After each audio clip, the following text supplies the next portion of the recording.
Türkmen häkimetleri Türkiýede bekanun ýaşaýan türkmenistanly migrantlaryň ýurda dolanmagyny talap edýär.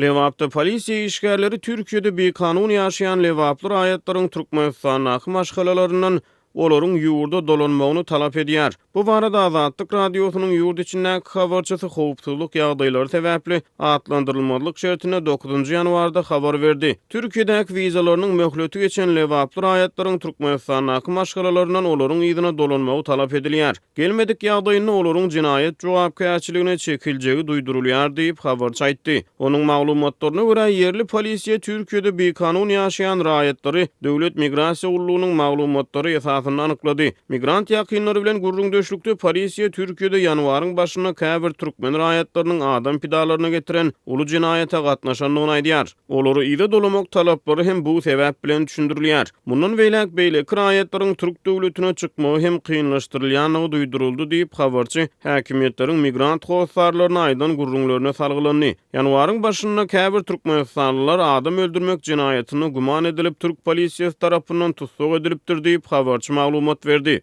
Türkmen häkimetleriniň Türkiýedäki migrantlary ýurda dolamak bilen bagly girişýän soňky çäreleri Türk medeniýetine Türkmenistanly raýatlaryň gatnaşan jinaýatlary bilen bagly çap edilýän habarlaryň ýygynyna gawat gelýär. Türkiýanyň Hürriyet neşriniň habaryna görä 1 ýanwarda İzmir şäheriniň Karşıyaka etrawyna täze ýyl bayramçylygyny belleýän adamlaryň arasynda dören dawa jenjelde Türkmenistanyň raýaty Uktam Reýinbaýew pyçaklanyp öldürildi. Munyň bilen baglylykda 17 adam şol sany 3 aýal türk polisiýasy tarapyndan tutsak edildi. Beýleki tarapdan Türkmen häkimetleriniň daşary ýurtlardaky Türkmenistany zähmet migrantlaryny ýurda dolamak boýunça olaryň ýyzy alan maşgala agzarlaryna ilkinji gezek basyş etmeýär. Noýabrda Lewap welaýatyna kanun goraýjy düdümleriň işgärlerinden olaryň daşary ýurtlarda işleýän dogun garyndaşlarynyň ýurda dolanmagy talap edildi. 2018-nji ýylyň iýununda Türkmen häkimetleri daşary ýurtlardaky migrantlar ýygyna dolamak çärelerini güýçlendiripdi. Lewap welaýatynyň Serdarabad, Çärjew, Halyç we Sakhar etraplaryna, Mar welaýatynyň Bayramaly ýoly we Murgaw etraplarynyň obalaryna häkimetler ýerli ýaşullardan zähmet migrantlaryny ýurda dolamak üçin töwelläçi bolmagy talap edipdi. Ýurdun beýleki dürli künjeklerine şol sanly Balkanyň we Lewabyň oba geňeşliklerine şonda häkimet wekilleri ýerli ýaşaýjylar bilen duşuşyk geçirip dogun garyndaşlary daşary ýurtlarda ýaşaýan raýatlardan olaryň ýyllaryna çagyrylmagyny talap etdiler.